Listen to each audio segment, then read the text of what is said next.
Hello everyone, welcome to my podcast, The Hidden Power. I'm your host, Dr. Susan Koruthu, life psychologist and mind wellness coach. The topic for today is, I am a karma therapist. You must be wondering, who's this karma therapist? When I spoke to my daughter about this, she was asking, Mama, who's this karma therapist? What do they do? In the last episode, I have explained about the karma, the types of karma such as short-term karma, long-term karma, the instant karma, the accumulated karma.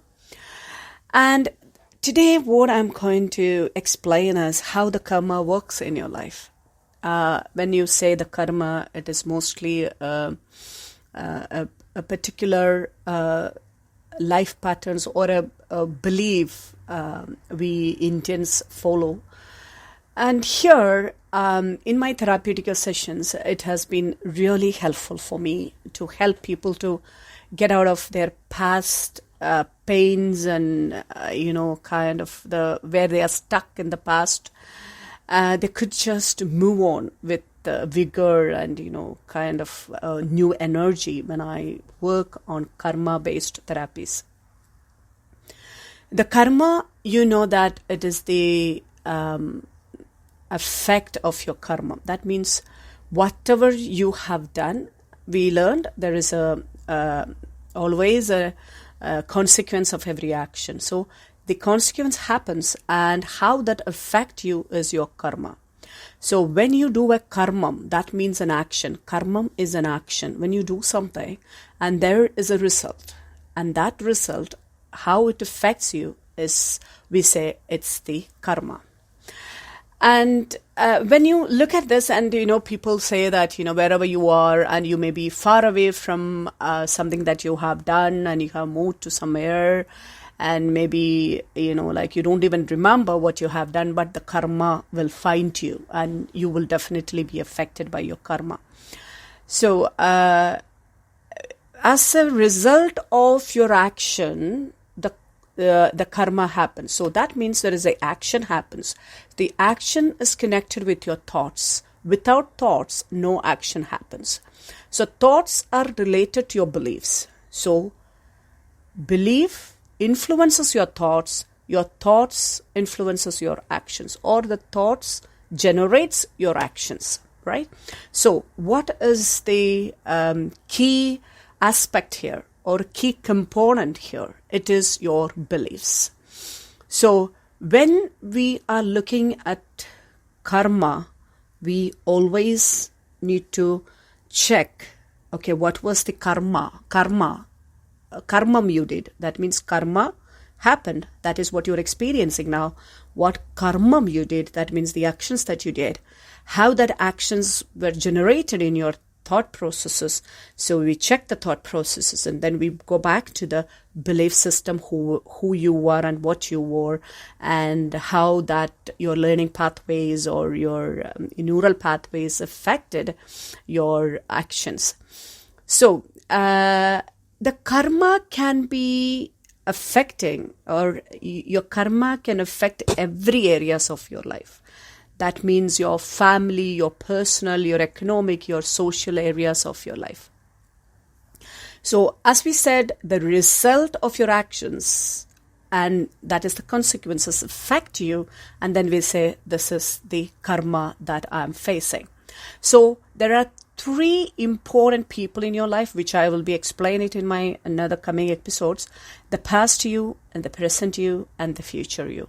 These are the key people in your life you need to be careful about, you need to be dealing with, you need to be taking care of, and you have to be responsible for. The karma is something that is going to happen because the past you has committed, or the karma is done by you. That is the past you. And the karma is going to be affecting you, so you need to be checking the karma and say, what I need to change, how I need to behave, where is the change needs to be happening. To understand this in detail, let's take an example. Okay, now, even your karma can,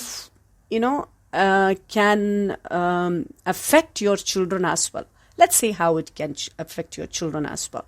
For example, you are a person, your parents had a very good karma in the financial area. That means they had done very good actions. They, made so much of wealth for you, and they accumulated wealth. That karma is given to you, and you are enjoying that particular the wealth, the family wealth that has been given to you. So you are getting, you are enjoying the karma of your parents, and in that process, you're not doing anything. You're just enjoying. You're just wasting the money, and you're just enjoying and experiencing and feeling in that particular the wealth that you have got from your like your parents or your family wealth, and you're really living on your family wealth, and you are not doing anything. That means you do not do any karma.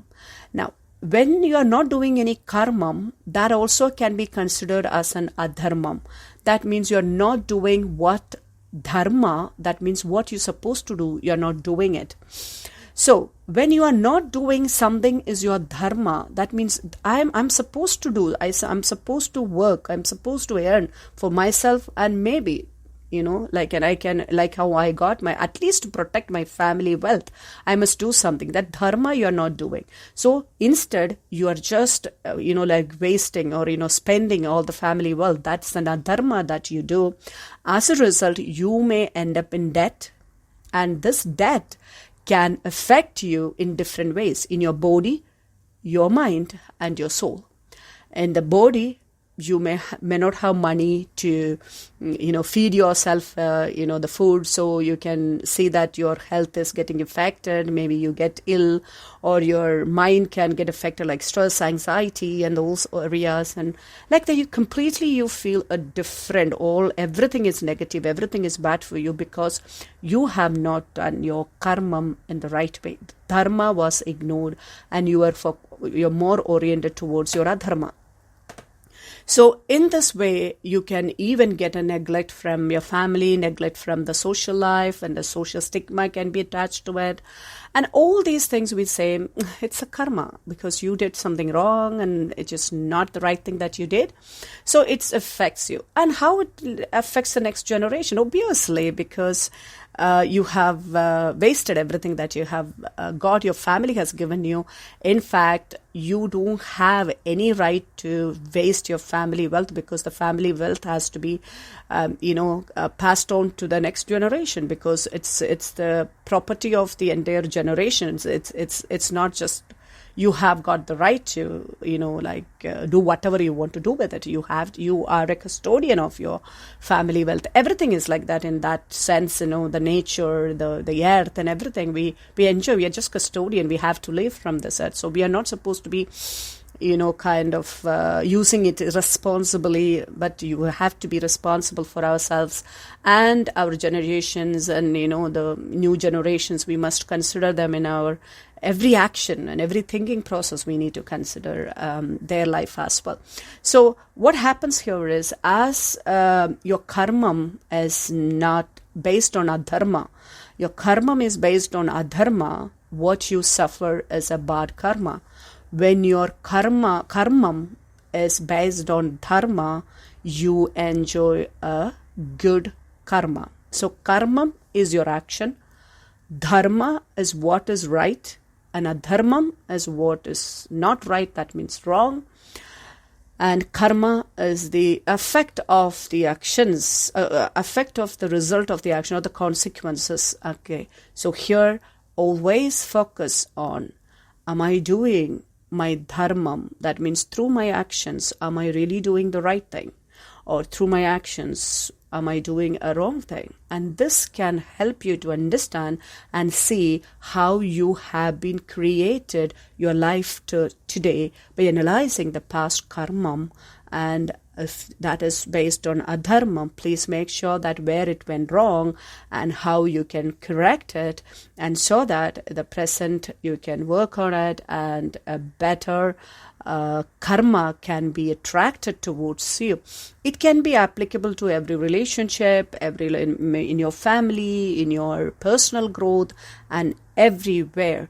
So This is where, as a therapist, I come in, I help people to be making that real good progress, which attracts most of good karma onto them, and that is a wonderful life. My client says that they really enjoy the life after this therapeutic processes, which is really good.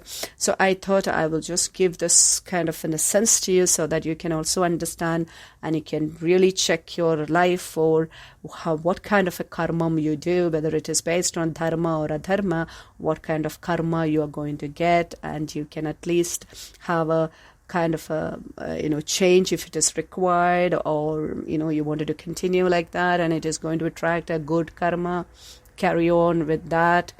And I would always say, advise you, encourage you to invest in building yourself and your life, as it is the most essential area you should consider seriously. So keep listening to Hidden Power Podcast, which can make your personal transformation easy and flawless. This is your host, Dr. Susan Koruthu. I will see you in the next episode. Until then, live well and laugh more. May God bless us all.